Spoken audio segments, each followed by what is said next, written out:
इनमें से कौन सा सूर्य मंदिर नहीं है? ठीक है, सूर्य भगवान का मंदिर कौन सा नहीं है? सबसे पहला है अरासावल्ली। अरासावल्ली जो है ये श्रीकाकुलम में है, श्रीकाकुलम आंध्र प्रदेश, और ये सूर्य मंदिर है, तो ये तो ठीक है। अमरकंटक, अमरकंटक में बहुत सारे मंदिर हैं, भगवान शिव, भगवान राम, ये वो सारे मंदिर यहाँ पे हैं। मैकाल के पहाड़ों में है ये अमरकंटक, और ये मध्य प्रदेश में तीर्थराज कहा जाता है। नर्मदा नदी निकलती है यहाँ से, सोन नदी निकलती है यहाँ से। तो अमरकंटक जो है ये सूर्य मंदिर नहीं है, यहाँ तो हर भगवान का ही मंदिर है यहाँ तो। ओमकारेश्वर, ओमकारेश्वर दो मंदिर हैं, एक तो मैसूर में है जिसे बोलते हैं श्री ओमकारेश्वर, वो भगवान शिव का मंदिर है, और एक ओमकारेश्वर जो है वो मध्य प्रदेश में है, और वो भी सूर्य मंदिर नहीं है। तो इसमें थर्ड भी नहीं है, तो इसका आंसर हो गया ओनली फर्स्ट, यानी कि वन ओनली। उसके बाद एक त्योहार होता है जिसको बोलते हैं मणिपुरी संकीर्तन। ये यूपीएससी 2017 में आया था। मणिपुरी संकीर्तन के बारे में कौन सा स्टेटमेंट ठीक है? इसमें लोग गाते हैं और नाचते हैं, यानी सॉन्ग और डांस परफॉर्मेंस होता है मणिपुरी संकीर्तन। यस, ये बिल्कुल ठीक है। सिंबल, ये एकमात्र वाद्य यंत्र है, म्यूजिकल इंस्ट्रूमेंट है जो बजाया जाता है इस परफॉर्मेंस में। नहीं, सिंबल भी बजाया जाता है, ड्रम भी बजाया जाता है, और भी बहुत सारे म्यूजिकल इंस्ट्रूमेंट होते हैं जो बजाए जाते हैं। उसके बाद भगवान कृष्ण की जो जीवन है उसके रिलेटेड परफॉर्मेंसेज होते हैं इस त्योहार में। यस, थर्ड भी ठीक है। तो इसमें 1 और 3 ठीक है, आंसर है बी, 1 and 3 ओनली। तो आप क्वेश्चन की डेप्थ देख सकते हो कितनी मुश्किल है। अब बात करते हैं काकाटिया किंगडम की। काकाटिया साम्राज्य में कौन सा एक बहुत इंपॉर्टेंट सी पोर्ट था, यानी कि एक समुद्र वाला बंदरगाह था? इनमें से काकीनाडा, मोटुपल्ली, मछलीपट्टनम और नेल्लूरू। इन चारों में से काकाटिया साम्राज्य जो था, आंध्र प्रदेश तेलंगाना जो आज हम कहते हैं जिसे, तो यहाँ पे जो इंपॉर्टेंट सी पोर्ट था वो था मोटुपल्ली। मोटुपल्ली जो है ये कृष्णा डिस्ट्रिक्ट में पड़ता है आज की तारीख में। अब आते हैं क्वेश्चन नंबर 10। इनमें से कौन व्यक्ति हैं जो रेवतवारी सिस्टम था, रेवतवारी सेटलमेंट सिस्टम, उससे एसोसिएटेड थे? सबसे पहला लॉर्ड कॉर्नवालिस। लॉर्ड कॉर्नवालिस जो थे ये जमींदारी सिस्टम यानी परमानेंट सेटलमेंट एक्ट आई थी उससे एसोसिएटेड थे, रेवतवारी से नहीं थे, तो पहला तो निकल गया। जमींदारी सिस्टम क्या था? जमींदारी सिस्टम ये था, सबसे नीचे होंगे किसान, किसान के ऊपर होंगे जमींदार, और जमींदार पैसा देंगे ब्रिटिशर्स को। अब जो जमींदार हैं, जमीन होगी जमींदारों की, जमींदार काम करवाएंगे किसानों से, और किसानों जो हैं किसान से पैसा वसूलेंगे, और जितना भी पैसा वसूलेंगे उसको 11 भागों में बांटा जाएगा, और एक हिस्सा सिर्फ जो मिलेगा वो मिलेगा जमींदारों को, और बाकी जो 10 हिस्से हैं वो मिलेंगे ब्रिटिशर्स को। तो ये था जमींदारी सिस्टम या परमानेंट सेटलमेंट एक्ट। तो इसमें जो लैंड की ओनरशिप है वो जमींदारों के पास थी। दूसरा अलेक्जेंडर रीड और तीसरा थॉमस मुनरो। अलेक्जेंडर रीड और थॉमस मुनरो ने शुरू किया था रेवतवारी सिस्टम, तो आंसर है 2 and 3। इन दोनों ने किया था, तो आंसर है 2 and 3 ओनली। पहले किया था अलेक्जेंडर रीड ने और फिर थॉमस मुनरो ने। भारत के उसमें देखें तो थॉमस मुनरो आंसर मिलता है एनसीईआरटी में, लेकिन अलेक्जेंडर रीड भी एसोसिएटेड थे। और रेवतवारी में क्या था? रेवतवारी में जमींदार हटा दिए थे बीच में से, तो जो क्या बोलते हैं जमीन है वो किसानों के नाम कर दी थी सारी, और फिर जो ब्रिटिशर्स हैं ईस्ट इंडिया कंपनी वो सीधा पैसा वसूलते थे किसानों से, जमींदार उसमें बीच में नहीं थे। ये था रेवतवारी सेटलमेंट। और एक था महालवारी सेटलमेंट, वो एक अलग है, हम उतना टेक्निकल नहीं जाएंगे, तो आंसर है इसका 2 and 3 ओनली। और आज का आखिरी सवाल, ये 3 चीजें हुई, ठीक है, इनमें से आपको सही क्रम में बताना है, पहले कौन सी हुई, फिर कौन सी हुई, फिर कौन सी हुई। जो रॉयल इंडियन नेवी है उसमें तनाव, उसमें दरार। भारत की जो नौसेना है उसमें दरार कब पड़ी? 1946 में। भारत छोड़ो आंदोलन कब हुआ? 1942 में। और दूसरी गोलमेज कॉन्फ्रेंस, दूसरी गोलमेज हुई थी 1931 में हुई थी। तो लगा लो क्या हो गया, 3, 2, 1, तो आंसर इसका हो गया सी, 3, 2, 1। ये भी यूपीएससी 2017 में क्वेश्चन आया था। अगला, सत्यशोधक समाज ने इनमें से क्या ऑर्गेनाइज किया था? स्टैटिक का क्वेश्चन है, और ये क्वेश्चन आया था यूपीएससी 2016 में। यूपीएससी 2016 प्रीलिम्स में आया था। सत्यशोधक समाज जो था बना था, उसने क्या किया? उसने बिहार में जो जनजातियां हैं, ट्राइबल लोग हैं, उनके विकास के लिए, उनके उत्थान के लिए काम किया। ये एक टेम्पल एंट्री मूवमेंट थी गुजरात में। गुजरात में जो महिलाओं को मंदिर में नहीं जाने दिया जाता था, तो उनको उनकी एंट्री के लिए लड़े सत्यशोधक समाज। ये एक एंटी कास्ट मूवमेंट था महाराष्ट्र में। महाराष्ट्र में जातिवाद को खत्म करने के लिए एक मूवमेंट था। या चौथा, ये एक पीजेंट मूवमेंट था पंजाब में। पंजाब में फार्मर किसानों का ये आंदोलन था। तो इसका आंसर है थर्ड। ये महाराष्ट्र में एक एंटी कास्ट मूवमेंट था सत्यशोधक समाज, और इसको शुरू किया था ज्योतिबा फुले ने। ज्योतिबा फुले। चलिए बात है क्वेश्चन नंबर 3। इनमें से अजंता और महाबलीपुरम का जो आर्किटेक्चर है, अजंता आप जानते हैं, अजंता की गुफाएं आपने सुनी होंगी, अजंता, एलोरा वगैरह। तो अजंता जो है वो अलग है, एलोरा वो है वो अलग है। तो अजंता और महाबलीपुरम में क्या चीज कॉमन है? क्या चीज ऐसी है जो दोनों में एक जैसी है? ये दोनों ही बहुत ही ऐतिहासिक हमारी जगह है दोनों। तो ये क्वेश्चन यूपीएससी में 2016 में आया था। ये आप इसको हिस्ट्री में गिन सकते हो, आर्ट एंड कल्चर में गिन सकते हो। अजंता और महाबलीपुरम दोनों एक ही समय काल में बने थे, ठीक है, एक ही समय काल में बने थे। दूसरा, ये दोनों एक ही धर्म के प्रतीक हैं। और तीसरा, दोनों में रॉक कट आर्किटेक्चर है, रॉक कट मॉन्यूमेंट्स हैं दोनों। तो सबसे पहला जो है वो गलत है, दोनों अलग अलग समय काल में थे, बने थे, बहुत फर्क था दोनों में। दूसरा, जो एक ही धर्म का प्रतीक है, नहीं, अजंता है बुद्ध धर्म का प्रतीक और महाबलीपुरम के मंदिर हिंदू धर्म के हैं, तो ये भी गलत है। और तीसरा, ये रॉक कट मॉन्यूमेंट है। रॉक कट मतलब ये होता है एक बहुत बड़ी चट्टान ले ली जाती है और उसको खुरेद खुरेद के जो मूर्तियां वगैरह हैं वो बनाई जाती हैं। तो कई बार सिंगल रॉक कट आर्किटेक्चर भी होता है जिसमें पूरी बिल्डिंग सिर्फ एक ही चट्टान की बनती है, और कई बार मल्टी रॉक्स भी यूज होते हैं। तो रॉक कट मॉन्यूमेंट मतलब जो चट्टानों को चीजल कर करके, उनको घिस घिस के, उनमें से जो चीज रिक्वायर्ड नहीं है उसको हटा के और फिर बनाई जाती हैं, उनको बोलते हैं रॉक कट मॉन्यूमेंट। तो यस, ये ठीक है कि दोनों ही रॉक कट मॉन्यूमेंट हैं। तो इसका आंसर है only C is correct. B गलत है क्योंकि अजंता बुद्ध धर्म के हैं और महाबलीपुरम हिंदू धर्म के हैं। और पहले वाला गलत क्यों है? क्योंकि अजंता जो बना था, अजंता की गुफाएं जो बनी थी, अजंता आर्किटेक्चर है 200 बीसी से लेके 650 एडी। 200 बीसी से 650 एडी, ये वो समय है जब वाकाटक जो रूलर थे उनका राज था। और महाबलीपुरम है 7 to 8 सेंचुरी, 7 to 8 सेंचुरी, और ये पल्लव राजाओं ने बनवाए थे। सो ये काफी डिफरेंस है, आप देख सकते हो टाइम पीरियड में। अब आते हैं क्वेश्चन नंबर 4 पे। भारत का जो मिडिवल इंडिया है, मध्यकालीन भारत, उसका जो सांस्कृतिक इतिहास है, कल्चर, उसके बारे में क्या स्टेटमेंट ठीक है? सबसे पहला, जो सिद्धा है, तमिलनाडु के जो सिद्धा हैं वो मोनोथिस्टिक थे, मतलब वो एक ही भगवान में विश्वास रखते थे, मोनोथिज्म बोलते हैं जिसे, वन गॉड। और वो आइडोलेट्री को कंडेम करते थे, यानी कि मूर्ति पूजा में विश्वास नहीं रखते थे, उसका खंडन करते थे। सिद्धास ऑफ तमिल रीजन, ये ठीक है। ये एनसीईआरटी की डायरेक्ट लाइन लिखी हुई है। ये क्वेश्चन भी यूपीएससी 2016 में पूछा गया था। जो कन्नड़ रीजन के लिंगायत हैं, लिंगायत अब तो एक आपको पता होगा, कर्नाटक की सरकार ने इनको एक माइनॉरिटी रिलीजन का दर्जा दिया था, कर्नाटक की सरकार ने। तो जो लिंगायत है कर्नाटक के, ये इन्होंने क्वेश्चन किया थ्योरी ऑफ रीबर्थ, और इन्होंने कास्ट हेरारकी को रिजेक्ट किया। कास्ट हेरारकी मतलब होता है जैसे जो ब्राह्मण जो थे वो बहुत सुपेरियर थे समाज में, ये सब चीजें क्वेश्चन की उन्होंने और इस पे अंकुश लगाने का प्रयत्न किया।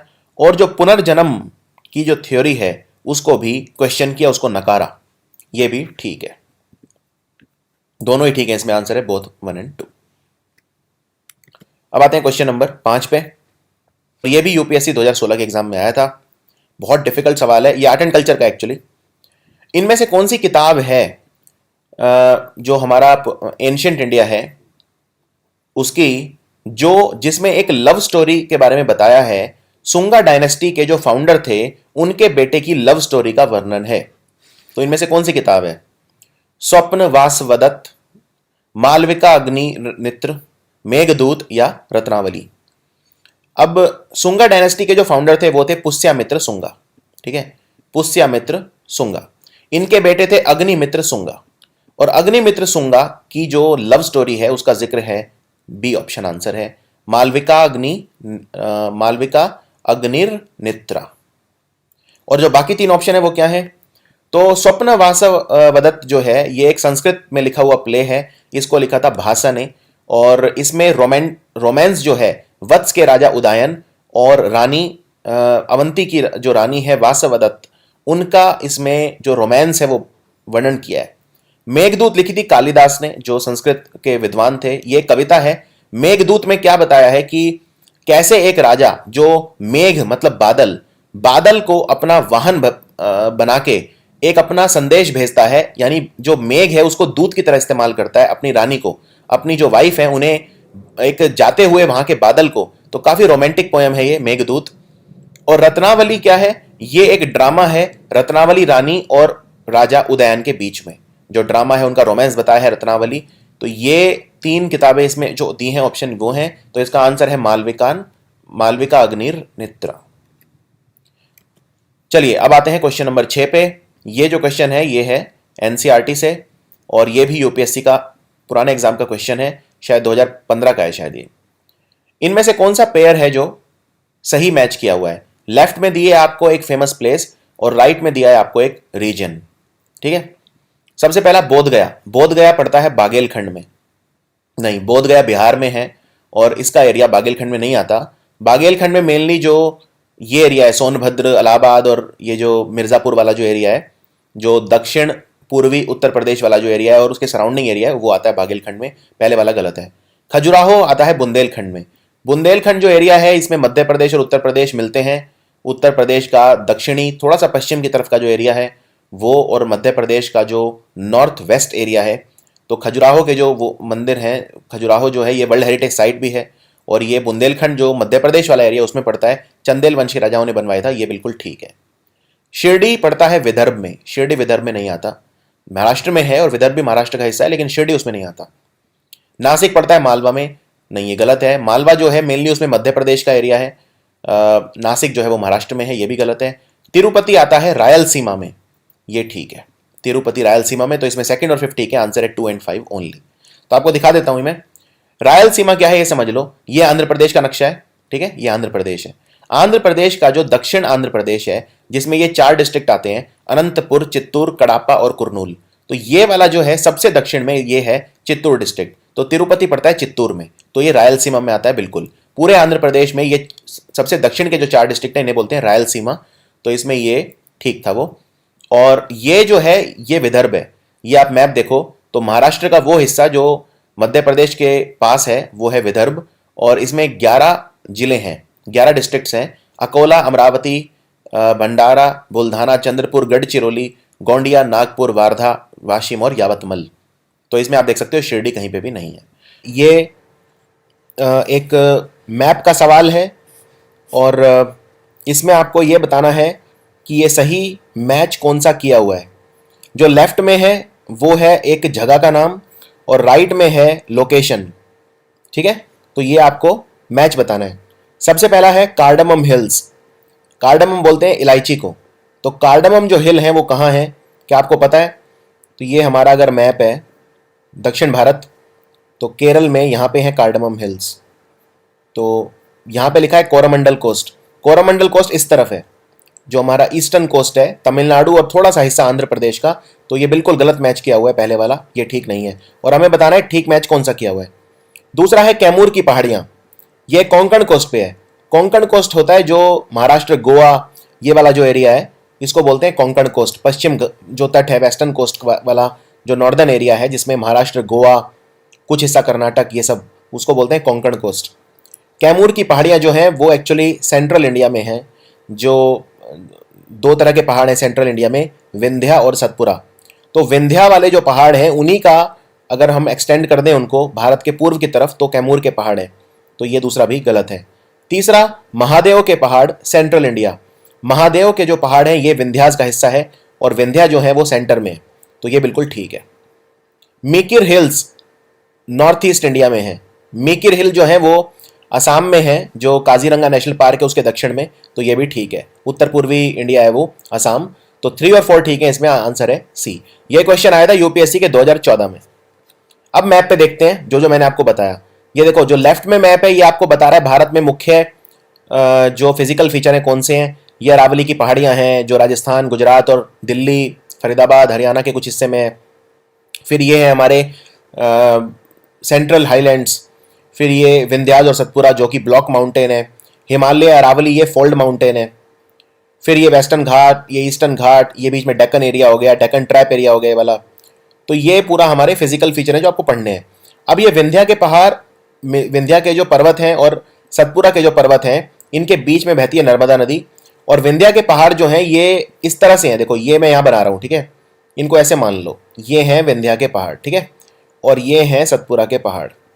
अब ये विंध्या वाले जो ऊपर वाले पहाड़ हैं इनमें थोड़ा जो गुजरात में एरिया घुस जाता है उसको बोलते हैं राजपीपला की पहाड़ियाँ, राजपीपला।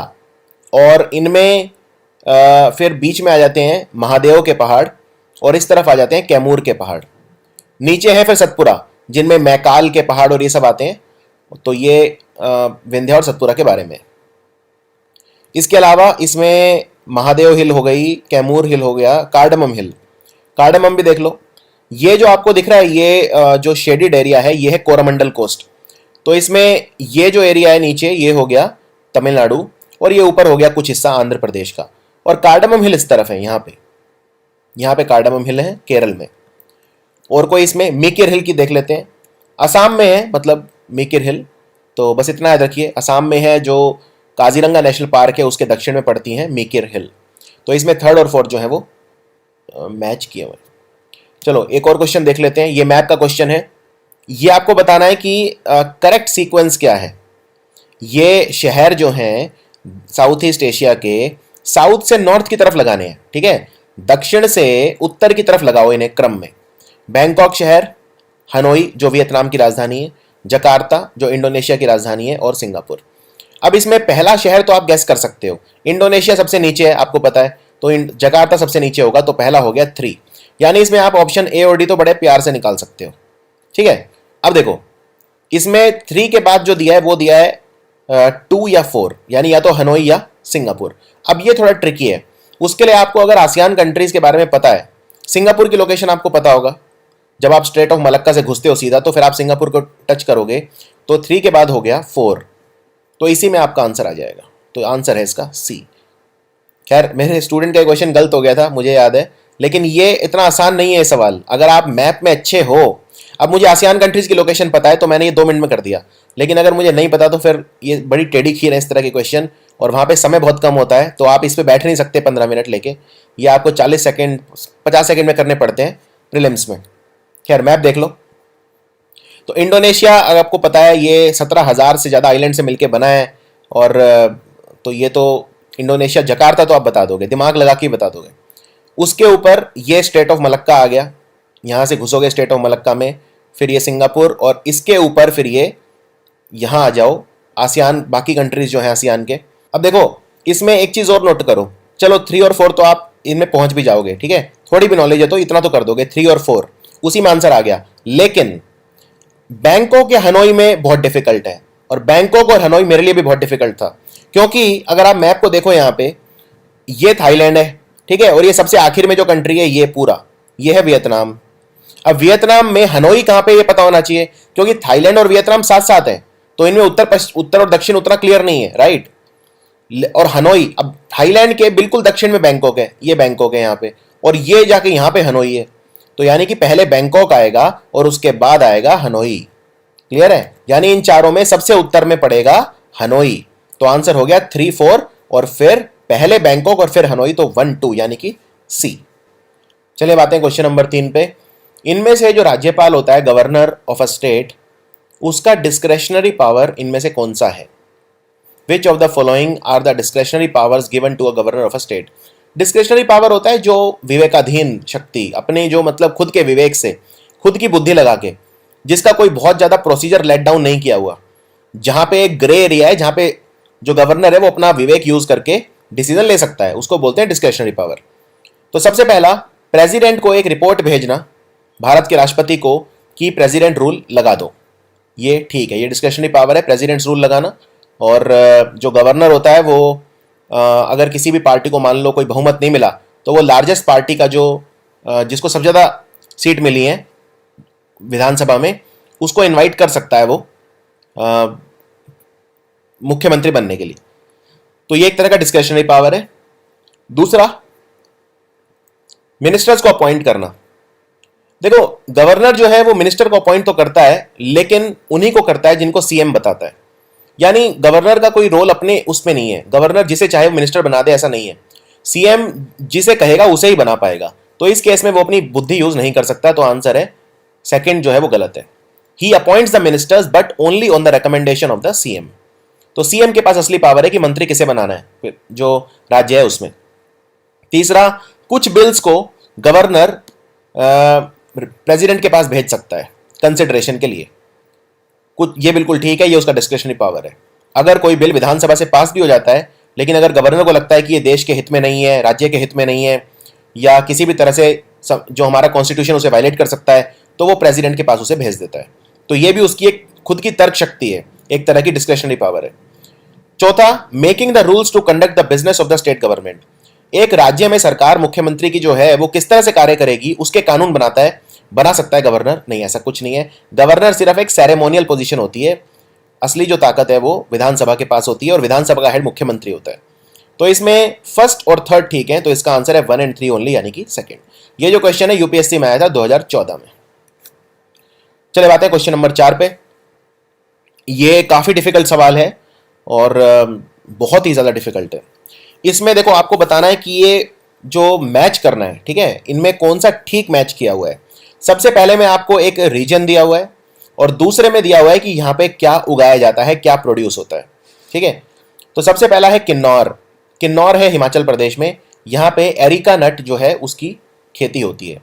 दूसरा है मेवात। मेवात एक एरिया है हरियाणा में, यहाँ पे मैंगो फेमस है। और तीसरा है कोरोमंडल। कोरोमंडल कोस्ट आपको पता ही है, जो मैंने आपको फर्स्ट क्वेश्चन में बताया था। कोरोमंडल जो है वो जो तट है ईस्टर्न कोस्ट, जिसमें तमिलनाडु का कुछ हिस्सा, पूरा हिस्सा मतलब तमिलनाडु का, और आंध्र प्रदेश का कुछ हिस्सा, उसको बोलते हैं कोरोमंडल कोस्ट।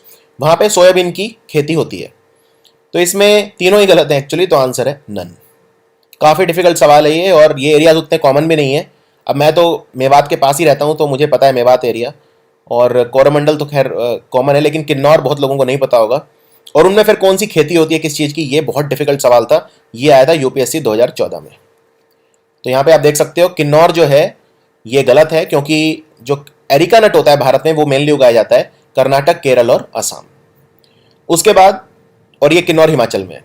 कोरोमंडल कोस्ट पे सोयाबीन उगती है, ऐसा नहीं है। सोयाबीन के जो दो सबसे टॉप प्रोड्यूसर है इंडिया में, वो है मध्य प्रदेश और महाराष्ट्र, तो ये भी गलत है। और एक जो मेवात और मैंगो बच गया, इसका कोई वो नहीं है, मेवात में कोई मैंगो के लिए ऐसा कुछ फेमस नहीं है। तीनों ही गलत है। ऑफिशियल आंसर की जो थी उसमें था नन इज करेक्ट। इनमें से कौन सा पेयर सही मैच नहीं किया हुआ है? ये क्वेश्चन है मैप का, नक्शा, मानचित्र, और ये काफी डिफिकल्ट लगा मुझे सवाल।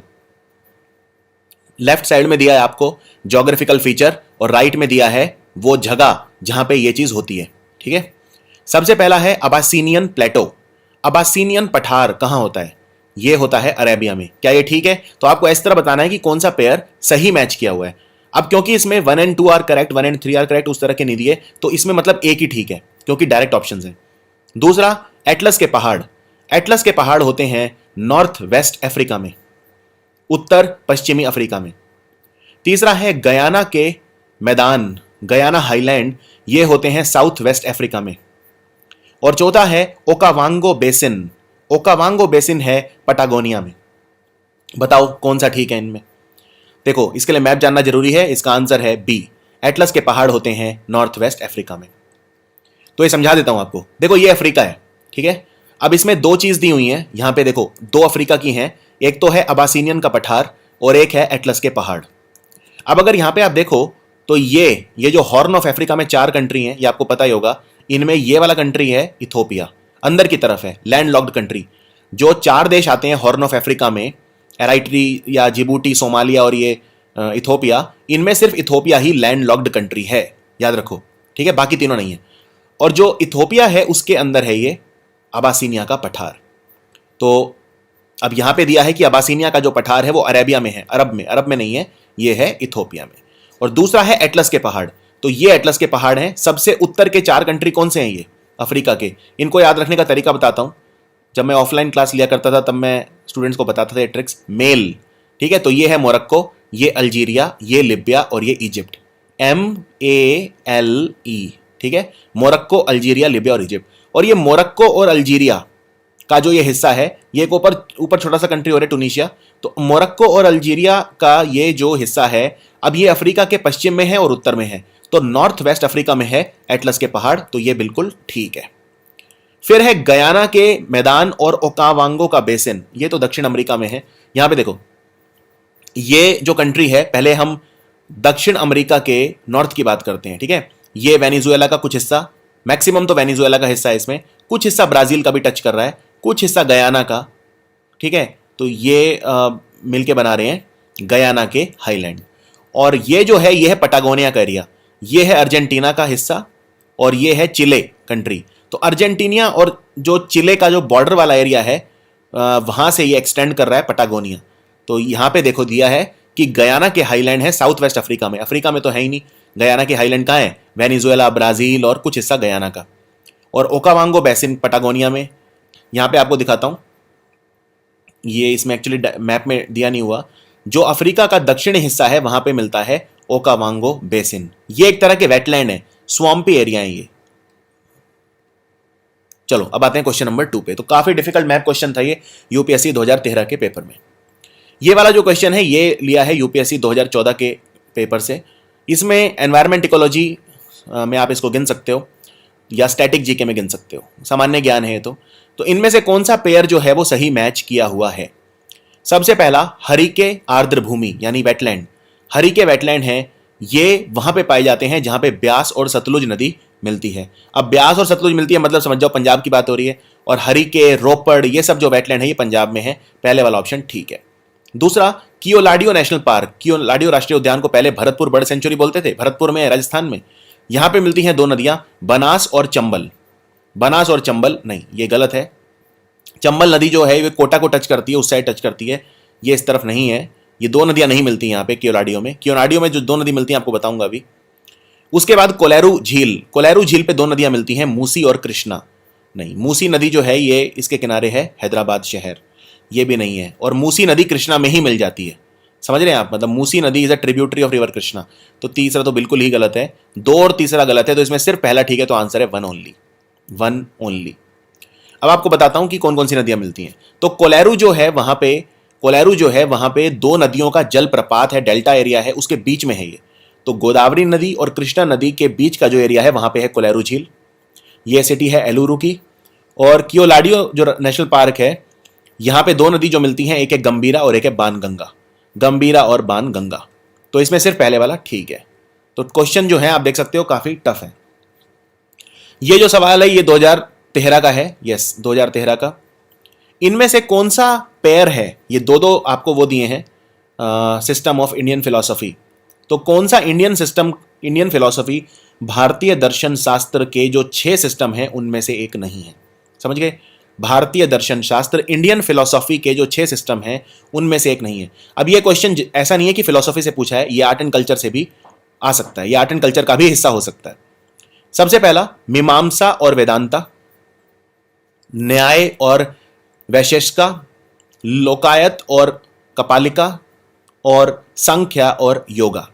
अगर अब आपने फिलॉसफी का एक बेसिक आइडिया नहीं लिया है तो क्वेश्चन को नहीं कर पाएंगे। इसमें आप बड़ी आसानी से निकाल सकते हो। लोकायत जो है ये चारवाक स्कूल ऑफ फिलॉसफी में था। चारवाक ने कहा था, जो जिसे बोलते हैं ना आज की तारीख में हेडोनिज्म, सुखवाद, उसको बोलते हैं लोकायत, लाइफ एंजॉय करना। तो ये इसमें नहीं है, इंडियन सिस्टम में नहीं है, ये इंडियन फिलॉसफी का पार्ट नहीं है। चारवाक की जो फिलॉसफी के उसमें है ये। तो इसमें सी आंसर है। लोकायत और कपालिका जो है ये इंडियन फिलॉसफी के पार्ट नहीं है। ये है 6 पार्ट, सांख्य, योगा, न्याय, वैशेषिका, मीमांसा और वेदांता। ये हैं 6 सिस्टम्स ऑफ इंडियन फिलॉसफी। अगला सवाल भी इसी से मिलता जुलता है। ये पुराने पेपर से है, ईयर मेरे को याद नहीं है, ये काफ़ी पुराना है एक्चुअली ये क्वेश्चन, लेकिन यूपीएससी में ऑलरेडी पूछा जा चुका है। जो सांख्य फिलॉसफी है, सांख्य स्कूल, सांख्य का दर्शन है, उसके बारे में कौन सा स्टेटमेंट ठीक नहीं है। 2 स्टेटमेंट दिए हैं। सांख्य जो है ये पुनर्जन्म में विश्वास नहीं रखता और ट्रांस माइग्रेशन ऑफ सोल में विश्वास नहीं रखता। यानी कि जो कर्मा का वो होता है कि अगर आप कर्मा करोगे उसी हिसाब से आपको अगला जन्म मिलेगा, तो ये बार बार जन्म लेने में विश्वास नहीं रखता। सांख्य का जो स्कूल है तो ऑफ थॉट है, नहीं ये गलत है। आपको बता दूं कि जो इंडियन सिस्टम है इसमें 6 के 6 जो सिस्टम है इंडियन फिलॉसफी में, ये सारे के सारे कर्मा को मानते हैं, सारे के सारे पुनर्जन्म को मानते हैं, और सारे के सारे ये मानते हैं कि जो मानव जन्म है उसका एक ही मकसद है और वो है मुक्ति, जिसे बोलते हैं लिबरेशन ऑफ सोल, मोक्ष। तो ये आपको याद रखना है। दूसरा, पहला वाला ऑप्शन गलत हो गया। सांख्य जो है वो ये कहता है कि मोक्ष प्राप्त करने का जो तरीका है वो ये है सेल्फ नॉलेज। सेल्फ नॉलेज आती है मेडिटेशन से, ध्यान लगाने से। तो ये ठीक है, ये बिल्कुल ठीक है। और इनका ये कहना है कि जो सेल्फ नॉलेज है, आत्मज्ञान, उसी से मुक्ति मिलती है, मोक्ष मिलता है, और किसी बाहरी चीज से नहीं। तो इसमें सेकंड जो है वो ठीक है, तो आंसर है सेकंड ओनली। ये एग्जाम में आया हुआ है, यूपीएससी 2017 के एग्जाम में आया था। इनमें से कौन सा ऐसा कंट्री है जो गल्फ कोऑपरेशन काउंसिल का मेंबर नहीं है। गल्फ कोऑपरेशन काउंसिल का member Iran, Saudi Arabia, Oman और कुवैत। इसमें आप ये कॉमन सेंस लगा सकते हैं, ईरान और सऊदी अरेबिया दोनों मतलब दोनों के बीच में राइवलरी है, दोनों काफ़ी बड़े शत्रु हैं, तो ये दोनों तो एक ऑर्गेनाइजेशन में नहीं होंगे। हाँ, हालांकि ईरान और सऊदी अरेबिया दोनों ओपेक के मेंबर तो हैं, लेकिन ईरान और सऊदी अरेबिया दोनों नहीं हैं, तो ईरान मेंबर नहीं है गल्फ कोऑपरेशन काउंसिल का। सऊदी अरेबिया की जो कैपिटल है रियाद, वो इसका हेडक्वार्टर है। और इसमें मैक्सिमम जो जिसे कहते हैं the country that calls the shots, यानी जिस कंट्री की सबसे ज़्यादा चलती है वो है सऊदी अरेबिया। तो सऊदी अरेबिया इसमें डोमिनेट करता है। ओमान भी इसका मेंबर है और कुवैत भी है। तो इसका जो आंसर होगा वो होगा 1। इसमें पूछा नहीं है तो इसमें सिर्फ ईरान नहीं है, तो आंसर है 1 ओनली। तो यहाँ पे आप देख सकते हो इसके जो मेंबर हैं सारे, ये 6 कंट्री इसके मेंबर हैं। और मैप प्रैक्टिस भी आपकी अच्छी होनी चाहिए। ये जो कंट्री है नीचे, ये है यमन, और सऊदी अरब और यमन की वॉर भी चल रही है काफ़ी लंबे समय से। फिर इसमें कुवैत है, ये बहरीन, कतर, यहाँ पे ये कतर, और कतर और सऊदी अरेबिया के बीच में भी काफ़ी लड़ाई चल रही है डोमिनेंस के लिए। कतर जो है फाइनेंशियली बहुत ऊपर जा रहा है। कतर में जो गैस वगैरह के रिजर्व्स हैं बहुत ज़्यादा हैं। और ये ओमान है, ये सऊदी अरेबिया के एकदम ऊपर ये है इराक, और ये सारे कंट्री भी आसान है। ये सीरिया है, ये इज़राइल हो गया, यहाँ पे ये गाज़ा, ये हो गया यमन, ये जॉर्डन हो गया, जो ये मेडिटेरेनियन सी है, ये इजिप्ट है। तो ये जो है इससे लगता नहीं है, तो ये जॉर्डन हो गया। कल मैंने मैप में आपसे पूछा था कि इनमें से कौन सा कंट्री है जो नहीं लगता मेडिटेरेनियन सी से, तो सीरिया, इज़राइल और ये इजिप्ट ये लगते हैं। और ये ऊपर टर्की है, ये है ईरान, ताकतवर ईरान। तो ये फिर यहाँ से और ईस्ट में जाओगे तो फिर पाकिस्तान, अफगानिस्तान, वो सब स्टार्ट हो जाएंगे। पहले अफगानिस्तान, फिर पाकिस्तान, फिर इंडिया। तो आई होप क्लियर होगा। ये इराक है, ये सीरिया है, ये टर्की है, ये इज़राइल है, ये जॉर्डन है, ये यमन है, ये गल्फ़ ऑफ एडन बोलते हैं इसे, ये रेड सी हो गया, और ये हो गई पर्शियन गल्फ़। तो ये मैप की प्रैक्टिस आपकी अच्छी होनी चाहिए, एटलीस्ट बेसिक प्रैक्टिस होनी चाहिए। तो ईरान नहीं है, बाकी ये 6 कंट्रीज़ हैं। यहाँ पे थोड़ा और क्लियर है। ये एक पॉलिटिकल मैप है, सो इसमें काफ़ी क्लियर है सारा। खैर आगे बढ़ते हैं। इनमें से कौन सा स्टेटमेंट ठीक है? जो चीफ सेक्रेटरी होता है, जो मुख्य सचिव होता है एक राज्य का, ये किसी भी एक आईएएस ऑफिसर के लिए सबसे ऊंची पोस्ट होती है एक स्टेट में, चीफ सेक्रेटरी। और सेंट्रल में की मैं बात करें तो वहाँ पे जो सबसे ऊंची पोस्ट होती है वो होती है कैबिनेट सेक्रेटरी, कैबिनेट सचिव। जो चीफ सेक्रेटरी होता है एक स्टेट में, वो गवर्नर के द्वारा अपॉइंट किया जाता है। चीफ सेक्रेटरी को चूज करता है चीफ मिनिस्टर और अपॉइंट करता है गवर्नर। तो बेसिकली जो राज्य में कार्य होते हैं वो गवर्नर के नाम पे होते हैं, इसलिए अपॉइंट करता है गवर्नर। लेकिन मुख्यमंत्री बताता है गवर्नर को कि किसे अपॉइंट करना है, तो चूज करता है चीफ मिनिस्टर, अपॉइंट करता है गवर्नर। तो ये ठीक है। ये ठीक उसी तरह है जिस तरह से जो स्टेट के अंदर कैबिनेट मंत्री होते हैं, स्टेट कैबिनेट के, वो मुख्यमंत्री डिसाइड करता है, बस गवर्नर उन्हें अपॉइंट करता है। दूसरा, चीफ सेक्रेटरी जो होता है उसका फिक्स टेन्योर होता है, यानी चीफ सेक्रेटरी जो भी अपॉइंट किया जाता है उसका कार्यकाल फिक्स होता है कि इतने समय के लिए वो बनेगा। नहीं, ये गलत है, उसका कार्यकाल फिक्स नहीं होता। सो इसमें आंसर है ओनली 1 इज करेक्ट, यानी कि फर्स्ट। क्वेश्चन नंबर 4, इनमें से कौन सा सही मैच नहीं किया हुआ है? ये क्वेश्चन ज्योग्राफी एनसीईआरटी से है। सबसे पहला है उर्वर। उर्वर बोलते हैं जो डेजर्ट लैंड होता है, यानी जो मरुस्थली जमीन होती है उसे बोलते हैं उर्वर। दूसरा है मरु। मरु बोलते हैं फर्टाइल लैंड को, यानी कि जो बहुत उपजाऊ जमीन है उसे बोलते हैं मरु। फिर है नदी मत्रिका। नदी मत्रिका उस जमीन को बोलते हैं that is watered by a river, यानी जिसको नदी जो है पानी देती है, नदी जिसको सींचती है उसे बोलते हैं नदी मत्रिका। और उसके बाद है देव मत्रिका। देव मत्रिका वो जमीन होती है जिसको सींचती है बारिश, यानी कि रेन। तो इसमें 3 और 4 तो ठीक हैं। उर्वर और मरु इंटरचेंज है। उर्वर बोलते हैं फर्टाइल जमीन को, मरु बोलते हैं मरुस्थली जमीन को। तो 1 और 2 इसमें ठीक नहीं है, तो इसका आंसर है फर्स्ट 1 और 2 ओनली। अब आते हैं क्वेश्चन नंबर 5। ये है हिस्ट्री एनसीईआरटी से। हिस्ट्री, इंडस वैली सिविलाइजेशन यानी सिंधु घाटी सभ्यता। तो इसमें से सही मैच कौन सा नहीं है? जो लेफ्ट साइड है, लेफ्ट में आपको दिया है हड़प्पन साइड, यानी कि जो सिंधु घाटी सभ्यता का कोई क्षेत्र है वो दिया है, और राइट साइड में दिया है आधुनिक नाम। ठीक है, आधुनिक नाम। सबसे पहला है ढोलावीरा। ढोलावीरा आप जानते हो गुजरात में था, और आज के टाइम में ये जहाँ पे है वो है कदिर बेट आइलैंड। जहाँ पे कभी ढोलावीरा होता था आज है कदिर बेट टापू। ये रन ऑफ कच्छ एरिया में है, ये ठीक है। राखीगिरी, राखीगढ़ी जो है ये आज जो हरियाणा का हिसार है वहाँ पे है, यस ये ठीक है। भिराना, भिराना आज के टाइम में जो हरियाणा है वो है, यस ये भी ठीक है। और भोगावो सौराष्ट्र गुजरात, ये भी ठीक है। चारों इसमें ठीक है, तो इसका आंसर है नन। इनमें कोई भी इनकरेक्ट नहीं है, सारे ठीक हैं। इसीलिए यूपीएससी के पुराने पेपर से लिए जा रहे हैं। आज के जो क्वेश्चन है सारे यूपीएससी 2015 के पेपर से लिए गए हैं। Art and archaeological history of India के रेफरेंस के हिसाब से इनमें से कौन सा ऐसा मॉन्यूमेंट है, स्मारक है, जो सबसे पहले बना था? यह बहुत डिफिकल्ट लेवल का क्वेश्चन है। इसके लिए आर्ट एंड कल्चर आपको एकदम अच्छे से पता होना चाहिए, आपके द्वारा स्टडी किया होना चाहिए। आप नितिन सिंघानिया किताब या एनसीईआरटी जो है, पुरानी एनसीईआरटी, उनको पढ़ सकते हैं। सबसे पहला है भुवनेश्वर का लिंगराज मंदिर। लिंगराज मंदिर जो है ये उड़ीसा में है। और आपको बता दूं, उड़ीसा में एक और मंदिर है जिसको वर्ल्ड हेरिटेज साइट का दर्जा मिला हुआ है, जिसको बोलते हैं कोणार्क का सूर्य मंदिर। और कोणार्क का सूर्य मंदिर एकमात्र वर्ल्ड हेरिटेज साइट है उड़ीसा के पास। लिंगराज मंदिर, rock cut elephant at Dhauli, rock cut monument at Mahabalipuram. Rock cut monument आप जानते ही हैं, जो एक चट्टान होती है उसको घिस घिस के फिर बनाया जाता है, रॉक कट मॉन्यूमेंट। कई बार तो पूरा का पूरा मंदिर सिर्फ एक ही चट्टान का बना हुआ होता है, उसको घिस घिस के या उसको जो भी अनरिक्वायर्ड पार्ट है उसको काट दिया जाता है, अलग कर दिया जाता है, और फिर उसमें से एक वो उभर के आती है मूर्ति। और वराह का जो इमेज है उदयगिरी में, वराह जो है ये भगवान विष्णु के जो 10 अवतार हैं उनमें से एक था वराह अवतार। वराह बोलते हैं एक सुअर को, तो ये भी याद रखिए। तो इनकी टाइमलाइन देख लेते हैं जिससे आपको आसान हो जाए। लिंगराज मंदिर बने थे भुवनेश्वर में 11th सेंचुरी एडी। ये एडी और बीसी क्या होता है? बिफोर क्राइस्ट और अन्ना डोमिनो। जीसस क्राइस्ट का जब जन्म हुआ था उसको हम मान लेते हैं 0।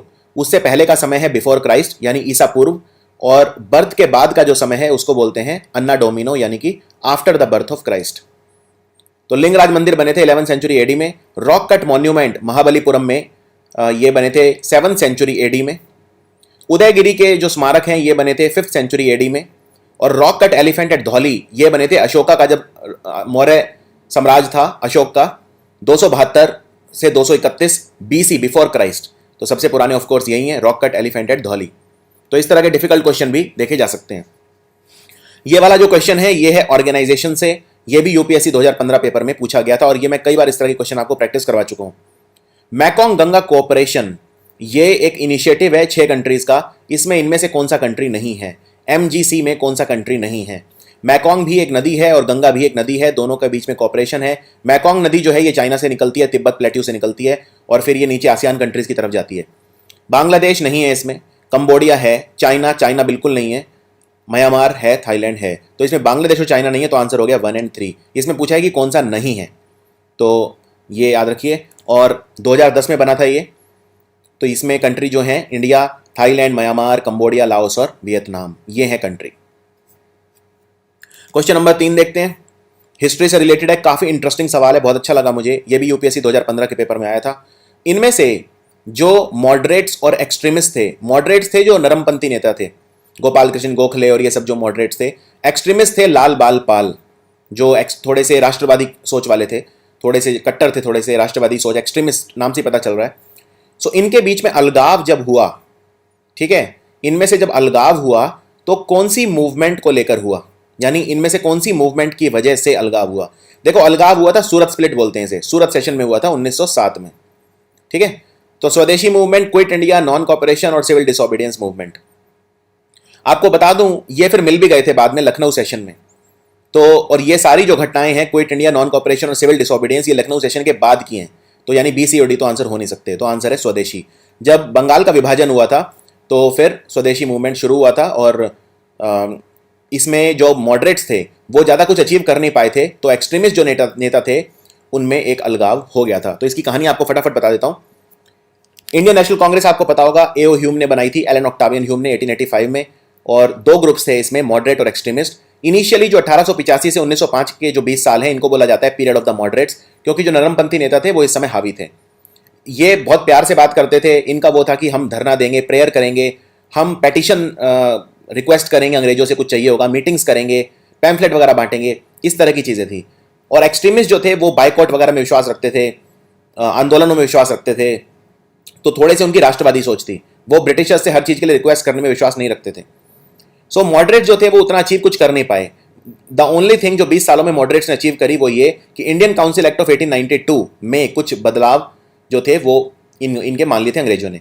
उससे जो क्या था, लोगों में एक निराशा हुई कि मॉडरेट्स तो कुछ कर ही नहीं पा रहे।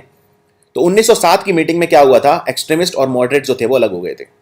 और बाद में ये जुड़ भी गए थे, वापस एक हो गए थे लखनऊ 1916 का जो सेशन था। तो याद रखिए मॉडरेट्स और एक्सट्रीमिस्ट जो थे वो रीयूनाइट हो गए थे लखनऊ 1916 में।